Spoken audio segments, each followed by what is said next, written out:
മലയാളം സർവകലാശാലയ്ക്കായി തിരൂർ മാങ്ങാട്ടിരിയിൽ ഏറ്റെടുത്ത ഭൂമിയിൽ അഴിമതി ആരോപണം ആവർത്തിച്ച് ഇന്നും യൂത്ത് ലീഗ് സംസ്ഥാന general secretary P K Firoz രംഗത്തെത്തിയിരുന്നു. മന്ത്രി വി അബ്ദുറഹ്മാന്റെ സഹോദരങ്ങളുടെ മക്കളാണ് ഭൂമി നൽകിയ 3 പേർ. 1 സെന്റിന് 7000 രൂപ ന്യായവിലയുള്ള ഭൂമി 1.6 ലക്ഷം രൂപ വെച്ച് വില കൊടുത്താണ് സർക്കാർ ഏറ്റെടുത്തത്. ഇത് കെ ടി ജലീലിന്റെ ഇടപെടലിനെ തുടർന്നാണെന്ന് പി കെ ഫിറോസ് ആരോപിച്ചിരുന്നു. അതിന് മറുപടിയാണ് ഇപ്പോൾ കെ ടി ജലീൽ പറഞ്ഞത്.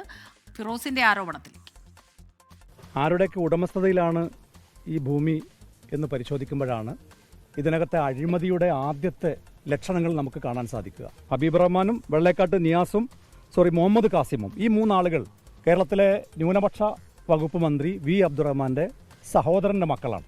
1 സെന്റിന് 7500 പകുതിയിൽ താഴെ മാത്രമാണ് ന്യായവിലയുള്ളത്. എന്നാൽ ഈ ഭൂമിക്ക് സർക്കാർ എത്രയാണ് വില കൊടുത്തത്? 1,60,000. ഇതിനെല്ലാം നേതൃത്വം കൊടുത്തത് ഉന്നത വിദ്യാഭ്യാസ മന്ത്രി ശ്രീ കെ ടി ജലീൽ, അന്നത്തെ ഉന്നത വിദ്യാഭ്യാസ മന്ത്രി ശ്രീ കെ ടി ജലീലിന്.